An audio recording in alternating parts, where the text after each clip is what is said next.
This is some little evidence to tell us that this was a recent paper published from Wuhan where about 191 subjects were studied, and they found that what was the mortality rate and what were the comorbidities associated with mortality. They actually found that there were 48% of them. They were having comorbidities. In that, which was topping the list was hypertension. Next came diabetes, and the last but not the least was coronary heart disease.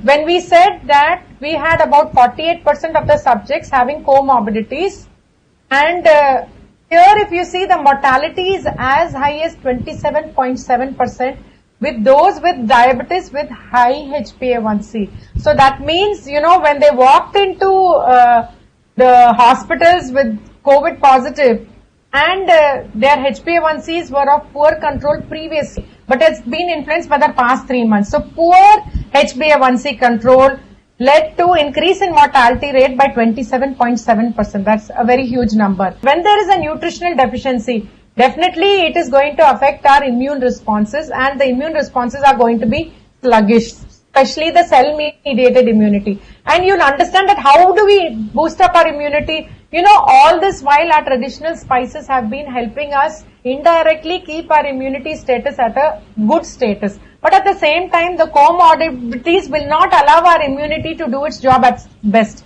That is why we need to have our comorbidities also to be under control. When we want to think of our immunity, we think of genes, we think of the exposure to the immunogens, the diet, the nutrients, as well as the microbiome. The microbiome is the one, if there is gut dysbiosis, gut is a very important immune organ. If there is gut dysbiosis, definitely your immunity is also going to be compromised. And we have several research papers, to tell us that there are several nutrients which play an important role when it comes to boosting our immunity, especially the vitamin A, the vitamin E, the vitamin C, zinc, selenium, B12, omega-3 fatty acids, all these put together. You always have to remember that all these nutrients work in synergy with each other. Especially when we talk of vitamin D, we all know that vitamin D is present in very small quantities in the food which you and me consume. It could be fortified juice, fortified milk, fortified oil. Some amount of cheese as well as egg yolks also contain vitamin D. But it's not enough to meet our daily requirement. The daily requirement could be met by just exposure in sunlight, say between 11 a.m. and 2 p.m. for about 15 to 20 minutes, maintaining the social distancing. Probably in your terrace, you can meet your vitamin D requirement. But if you're not going to do all this, then you may have to think of vitamin D supplements. So you have to also understand that along with these vitamins, there are several polyphenols. Polyphenols are basically present in cocoa, in beans, in berries. We all talk of gooseberries or the amla. Amla, 100 grams gives us 600 milligrams of vitamin C. And one needs to understand that our requirement moves between 40 milligrams and 80 milligrams. As well as we came to know of that in premier institutions in India, they've been using IV vitamin C, about 1 gram of vitamin C, in the COVID ICUs. But this is not to say that it can treat it. But definitely, as I mentioned to you, these are all, small instruments to step up our immunity. Now, when it comes to ginger, what is the importance of ginger? There are 400 bioactive compounds in ginger, especially chargol and gingerol, which have immunomodulatory role. Same way when it comes to garlic, when it comes to cloves, cinnamon, they have a very, very high ORAC value. What do I mean by saying ORAC value? Oxygen radical absorbance capacity. That is the capacity to act like an important antioxidant. Similarly, when you talk of coconut oil, we need to remember extra virgin cold pressed coconut oil is a beautiful immunobooster. But if you are having associated dyslipidemia or, you're having cardiac issues, you cannot think of consuming, even if it is extra virgin cold pressed coconut oil, you need to restrict it to 10 ml per day. But I would suggest it for children. It's gut healthy. I know it's gut friendly. At the same time, it's a medium chain triglyceride. It will do good for children, especially when they take it alternate days, at least between 1 to 2 teaspoons a day. But in case children cannot handle it, then probably reduce the quantity from 2 teaspoons to 1 teaspoon a day. Another important thing when it comes to these herbs, spices and condiments is you need to remember that they have something called acceptable daily intake. You cannot consume large quantities of these spices because they are not safe. Take it. Another important thing here is star anise. Star anise you can take about 0.5 grams a day. You can add it to any of your gravy, to your dal, to any form, or for children you can add it to a teaspoon of sugar and give it to them. That's only about a pinch. You're not supposed to cross that 1 pinch because it has got a rich source of shikimic acid. Like this, there are several sources. Now, tulsi leaves are one important source, which is an important antioxidant. Now, when it comes to tulsi leaves, you need to remember, when it comes to the male population, you are supposed to restrict it to only 2 grams because it interferes with spermatogenesis. So, when it comes to this ORAC value, you have to understand, as I mentioned to you, it is not supposed to cross the acceptable daily intake. Here you will see that the moringa leaves are a very rich source, very high ORAC value in them. That is why drumstick leaves can be consumed in the form of drumstick soup or in the form of, in the form of a kootu, poriyal, or it could be added to your dal preparations or to the sambar. At the same time, it has got fiber, it has got omega-3 fatty acids, it has got magnesium. So all these three also will help in good glycemic control. If you see the list here, whether it's the black cumin seeds or whether it's the cocoa also is a source of zinc. So in children, usually we tell them not to consume chocolates or cocoa drinks. But here in this pandemic situation, if they increase the quantity of cocoa in their diet, probably cocoa in their milk, what they consume on regular basis, they can step up the zinc intake. And zinc is an important immunonutrient. When it comes to zinc, we also remember that all the whole gram varieties, all the seeds, that is the sesame seeds, these are all rich sources of zinc, as well as the almonds, all the nuts. You'll always wonder, we have always been told previously to soak nuts overnight and take it in the morning. Not only to improve the digestibility of the nuts, also to inactivate the phytates. Usually the food sources which contain phytates are the whole grams, as I mentioned to you, the almonds, the seeds. If they are soaked overnight or they are fermented, you will find that the phytate gets inactivated and the zinc is available to the system. Fenugreek seeds, I think the whole people with diabetes most often consume it. It's not only a source of omega-3 fatty acids, it got soluble fiber, it's got a very high ORAC value. Usually if it does not give you abdominal discomfort, bloating or flatulence, if it is soaked overnight, conveniently you can take about 1 teaspoon a day prior to your meal, which will not only, improve the immunity with the omega-3 fatty acids present in it, but also will delay the postprandial glycemic response when you consume a meal. Before consuming a meal, if you take fenugreek. But these things do not tell you that you have to consume all this and stop your anti-diabetic agents or your insulin. These are all add-on adjunct therapies. Then when I talk of type 2 diabetes, it is very important to remember that the diet is individualized, point number 1. Second thing is, what do I mean by saying individualized? We need to remember the order of the food groups which we are consuming in our plate. What should be the order? The order should be the first, the fiber. You will see mostly people eating salad along with the meal. You have to think of consuming the salad prior to the meal. And you need to think of including the protein prior to your cereal portion. The protein could be whole grams or it could be a bowl of raita with some vegetables, like it could be onion, tomato, cucumber, whatever. Or then in case you are a non-vegetarian, you could think of egg, chicken or fish prior to consuming your carbohydrate portion. The second thing is, if you are obese, this is not the time for you to think of keto diet, intermittent fasting or prolonged fasting. Definitely, this is a recent paper which has been published by Professor Shashank Joshi just in May 2020, which very clearly tells us that this is not the time for obese people to try any of these diets. So when it comes to the recommendations of how much carbohydrate, fat, protein can we take, each association has a different recommendation, but in and around almost fall in the same group, between 45 to 65% of carbohydrate. Say suppose somebody is taking, for breakfast cornflakes, for lunch rice, and dinner is the maida paratha. The amount of carbohydrate they are consuming, the type of carbohydrate, the high glycemic index, the high glycemic load in the carbohydrate they are consuming is definitely going to raise not only their blood glucose, also their triglycerides. Their triglycerides are going to be on the higher side. For such a patient, if we tweak the quantity and the type of quality of the carbohydrate he or she is consuming, you will see that there is a dip in the TGL as well as the blood sugars. The same way, everything has to be individualized. So, the best thing would be in a type 1 in this COVID situation is not to plan Swiggy and Zomato and choose on high glycemic index, high glycemic load foods, but to, behave like how they used to be as usual. But yes, They are restricted in their activity. So their insulin requirement will not dip unless and until they fall sick or ill.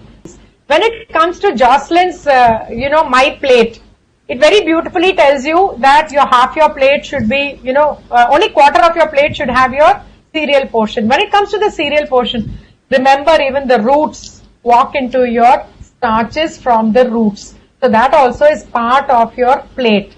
You will not take root as coming under vegetables. But yes, you have the low glycemic index and low glycemic load vegetables like cucumber, capsicum, broccoli, cauliflower. All of them will not raise your postprandial blood sugar. But it's very, very important to understand, though this plate shows fruits along with the plate, never ever take a fruit along with your meal. It always has to be mid-morning, evening or bedtime, provided your fasting blood sugar is having a good control, you're not planning any, there's no elective surgery, you're not having any wound which is not healed. In that situation, you will never think of taking a fruit. But in situations where your fasting blood sugar is doing very well, so the best time of taking a fruit would be mid-morning, evening or bedtime, never ever along with the meal. And it should be taken, usually the apples, the guavas, the berries, the black jamuns, the citrus fruits, the pear, all these fruits are low GI, we can be consumed one at a time. Yes, Mediterranean diet is the healthiest diet, which, most of the associations do recommend, whether it's RSSDI, ADA, all these associations do recommend, but we need to understand that it offers 5 to 10 servings of fruits and vegetables. Is it possible in our situation, in this COVID situation, or even otherwise, to take 5 to 10 servings of fruits and vegetables? It's a little difficult. So in this situation, we have to think of Indo-Mediterranean diet or a pseudo-Mediterranean diet, which will help us, keep our glycemic control also well. At the same time, prevent or postpone the micro and macrovascular complications. But at the same time, this Mediterranean diet will not do good to any renal patients, especially when they are in their end stages. Unless they walk into hemodialysis, the diet changes a little bit more. Here we also have to understand the previous slide. We also have to understand when we talk of customized diet. If somebody is having gastroparesis, we cannot tell the patient he or she requires a very high fiber diet, because gastric emptying itself is a major issue there, where the patient may require a specialized nutrition supplement which is not very, very high in fiber, and at the same time it is glycemic friendly. At the same time, if you are having a compromised liver patient, somebody who is having cirrhosis of liver and who is going into recurrent hypoglycemia, that time you cannot be telling no, bananas cannot be consumed. Bananas are very high in GI, high in GL, but at the same time, usually we tell our cirrhotic patients who are in their end stages, who are not eating enough because of so much of ascites, loss of appetite, and so much of tapping going on and off, they are losing on calories through the ascitic tap and their intake is compromised. That time we don't mind telling them to eat half a banana at bedtime if they don't like any other fruit. The reason being that we need to keep them away from hypoglycemia. So this is where the food order plays an important role. That is why I mentioned to you previously, you start with fiber, then protein, then carbohydrate. It has a great impact on the postprandial glucose as well as the insulin requirement. The next slide, please. We usually tell our patients who are not very well educated to follow the Zimbabwe hand jive. Whatever fits into their palms, within the palm should be the protein content or the cereal portion. The thumb size should be the fat which should go into the diet in that particular meal, and the vegetable serving should not be one fist, it should be 2 fists full. This helps in good glycemic control. So when we talk of food as food, we have to remember we have to choose on carbohydrates which are lente carbohydrates. Lente carbohydrates meaning the low glycemic index carbohydrate, which means they have a lot of soluble fiber, viscous fiber, lot of fructooligosaccharides, which not only has an immunomodulatory effect, also, delays the postprandial raise in the blood sugars. Basically, all your whole grams, the apple, the pear, all of these are sources of soluble fiber, viscous fiber, the fenugreek, which I mentioned to you previously, even the bean variety, even the peas, the dried peas, which one would consume, which is a rich source of iron, omega-3 fatty acids, protein, as well as slow gastric emptying carbohydrate. We talk of fruits. We need to choose on fruits which are not only of low GI, they should be also of low GL. If you see this list, you will see all the reds. The reds are the ones which are high in GI as well as GL. The ones which are in green, they are the ones which are low in GL. You know, even if their GI is high, for example, watermelon has a GI of 72, but it has a very low GL. So it can be consumed as high as 200 grams at a particular portion, because that will give you only 40 calories. So similarly, if you take 70 grams of apple, or 80 grams of guava, or 110 grams of sweet lime, or 150 grams of oranges, all this will give you only 10 grams of carbohydrate, that too which are of low glycemic load. So it's important to choose on protein, which not only helps to prevent infection, promote recovery and wound healing, but at the same time, as I mentioned to you, keep the order of the food. The lipid and the protein helps to reduce the glycemic index of the meal, and thereby the postprandial hyperglycemia is also blunted. Another important thing is omega-3 fatty acids, which I've already mentioned to you. You can choose on walnuts, you can choose on green leafy vegetables, you can choose on fenugreek seeds and flax seeds, not more than a teaspoon at a time, especially when it comes to children. The next slide, please. So when we talk of omega-3 fatty acids, though I've mentioned to you walnuts, you need to remember 100 grams of walnuts gives you 670 calories. So you cannot cross 10 grams of walnuts when you want to choose. When you choose on nuts, they are a source of resveratrol also, which is an important immunonutrient. So it's important to have gut healthy, which is possible with plenty of pre and probiotics. When you choose of prebiotics, the barley, the oats, the garlic, the onion, apple, flax seeds, the whole bran, wheat bran, all of these are sources of prebiotics, which in turn stimulate the production of probiotics. These two things will help to keep the gut very, very healthy. Now, taking simple curds, morning if you set curds and afternoon you take the curds, you cannot call it probiotic. You'll have to have the curds set and kept over 12 hours. Slightly on the sour side. There is a research paper from CMC Vellore which tells us that this sour curds act almost like a probiotic. Otherwise, you'll have to go for probiotic yogurt. The next slide, please.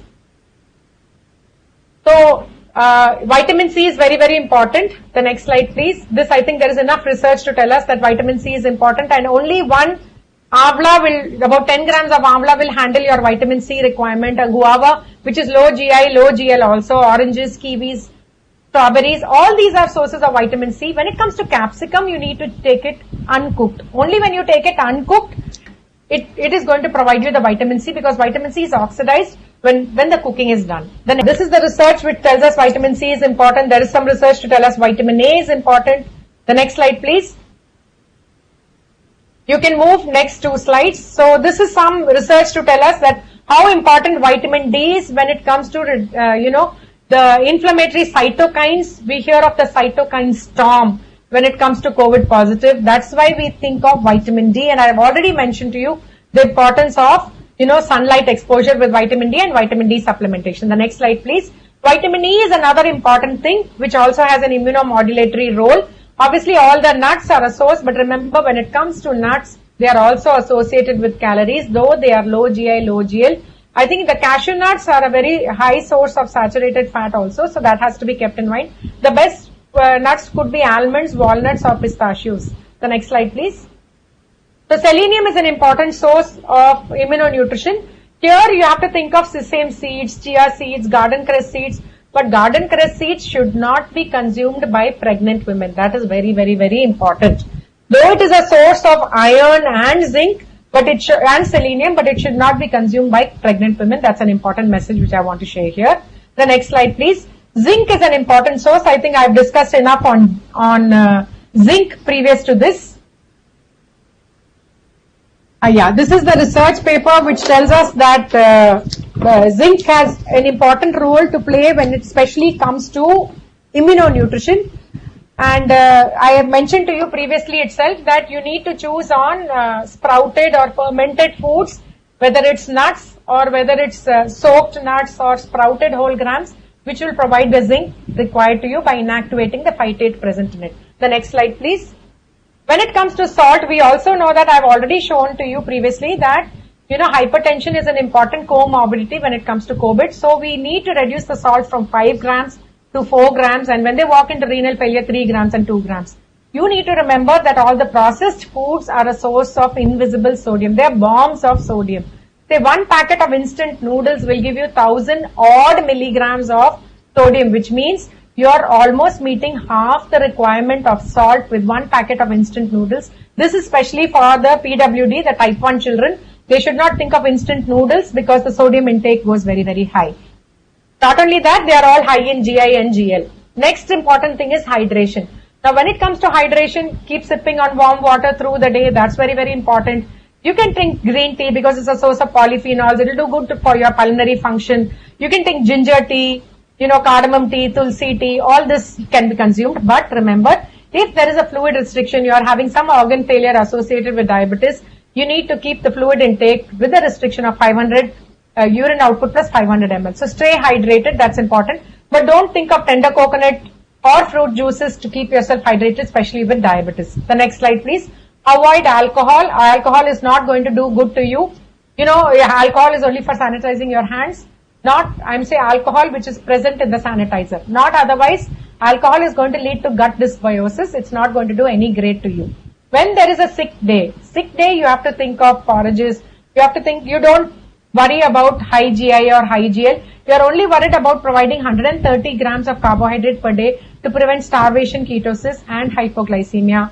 And remember, no hypoglycemia. The rule of 15 has to be kept in mind. 15 grams of simple carbohydrate. Suppose the patient is swooning into severe hypoglycemia, you need to remember, you cannot be thinking of drinks at that moment, even if they are carbohydrate-rich drinks, because the patient can walk into pulmonary aspiration. The next slide, please. So suppose, I hope, God forbid, nobody walks into COVID ICU. But if they are in a COVID ICU, the calorie requirements are as high as 25 to 30 calories. Protein goes peaking up to 2 grams and prefer a semi-elemental formula because bioavailability is better. But when it comes to semi-elemental formulas, you will see that a postprandial peak is there.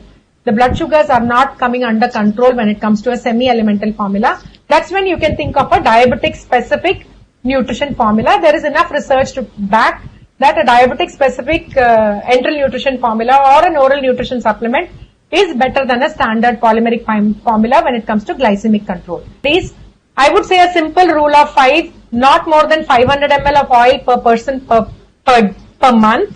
And, at least 5 times a week, you need to indulge in moderate intense activity.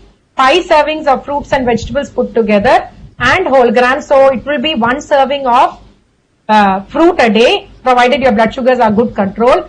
And salt 5 grams as I mentioned to you, but if you're moving into hypertension, you will slowly step it down. So the rule of 5 will do great if you are to keep your good glycemic control to 6.5. The next slide, please.